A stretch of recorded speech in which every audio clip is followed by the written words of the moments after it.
is it like to be a senior this year? It's been a bit different than I thought it would be. I thought I was going to graduate from the AATP and finish my credits at the ASD High School. The quarantine changed all that. Also, I wasn't going to finish until December, but the changes mean I will graduate by August. What are your plans post-high school?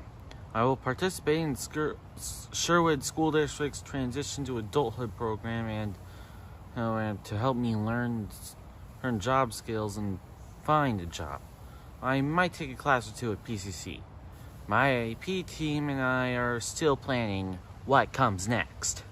How long have you been attending Cedar Creek Church? For over 10 years.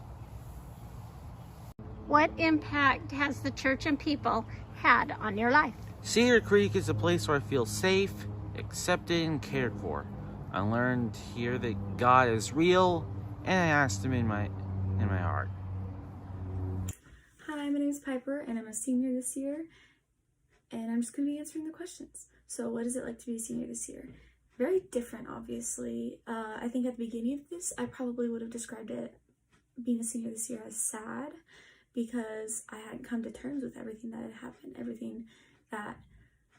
every way that this has affected my life. And I know a lot of me and my friends went through a period of grieving where we were just grieving all the events we didn't get to have, just like not being able to see each other in general. I'm very lucky to have like a very close-knit group of friends, and a lot of them we like realistically know that we probably won't be as close after high school. So I think just grieving that loss of time together was the biggest thing.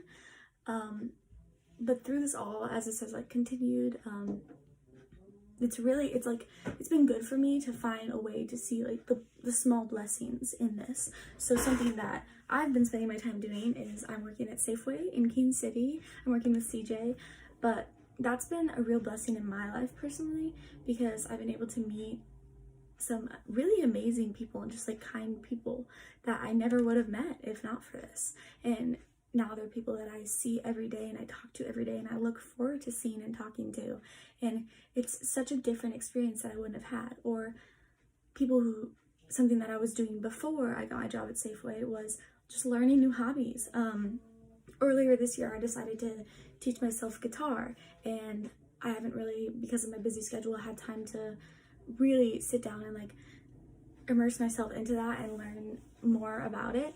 And because of this, I've had time to do that. Or at the beginning, I was painting a lot, or just like being able to read my Bible more, things that I never really would have had time to do if not for this situation. So it's just the small blessings in that. It's also made me more thankful for the time that I do have with my friends and the times that I do have with the people that I love. So now when I do see them or when I do talk to them, it's a lot more special.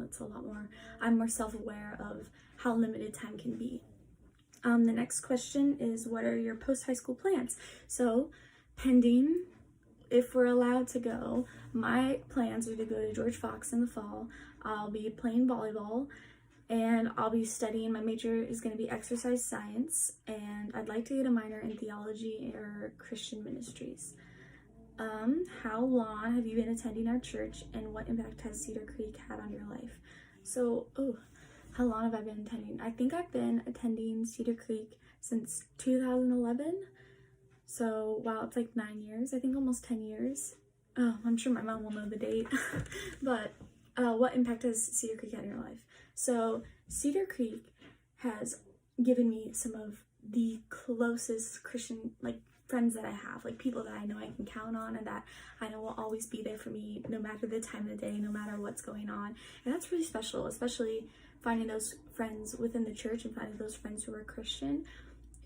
Going to a public school, that was harder to find those strong Christian friends because a lot of people around me weren't Christians or weren't outwardly Christian, wouldn't talk about it. So I've been fortunate to find some of those friends in public school, but I've also been very fortunate to have that steady relationship within this church of people my age who are going through the same times in their life and who are also religious in that sense. So we kind of have that bond on a different level that I don't have with some of my friends who aren't Christian. I think that's honestly the biggest thing. That's something I will always be thankful about Cedar Creek. I think it's also just been a place where it's like been a consistent point in my life. So, you know, like life has up and downs, especially like as someone with like a really busy schedule. You never know what's going to happen. Things can change at the drop of the hat. Of course, we've gone through a lot of changes at Cedar Creek, but I think it's just been good to have that like consistent building, those like consistent like core group of people always there, going back to like those consistent friends that I know I can always talk to, who I feel like I've literally grown up with. Those are probably the biggest ways. Thank you so much. I wish you all a great day. Peace. Hello everyone. It has been a crazy year to be a senior, because as you guys see this video, yesterday June 6th was supposed to be the original date of my graduation. Instead, I received a call in mid-April letting me know that I had graduated, and the ceremony will now be on June 20th. It has been an interesting experience to be done with high school on a random Thursday in March, when around that time the only thing that was on my mind was how to fill out my March Madness bracket. Next year I will be attending the University of Oregon and double majoring in sports business and economics. After college, my dream is to get a job with a professional sports team. I have been going to Cedar Creek Church for 10 years and it has made a massive impact on my life through many people. I would like to thank the Hillgartner family for always being a second family for me, to CJ and Johnny for our friendship that has continued to grow throughout the years. I would also like to thank the Tang family. Although not here anymore, they impacted my life heavily in the few years we attended the church at the same time. I will never forget meeting and befriending Sam by sitting down one day 7 years ago talking about our favorite video game. I thank Len and Amy Tang for allowing me over to their home most Sunday afternoons. This led to a great friendship with Sam, Ben, and Josh, who I still keep in contact to this day. I would also like to thank the Kunkles, Kristen for her kindness and hospitality that would always make me feel welcome, and to Steve for being my guide through confirmation class. Through that class, he helped me shape my faith into what it is today, and he gifted me the Bobby Bowden book, called To Coach, reflecting on a life of faith in football, which helped me connect faith to one of my favorite things, which is sports, and it really helped strengthen my faith. I would also like to thank Steve Wells, who was the youth group leader for much of my time in youth. He too also helped me navigate my faith, and through his life experiences and stories, helped me in my faith journey. There are many more people I could thank, as every member in the church had an impact on my life. Thank you all very much, and God bless.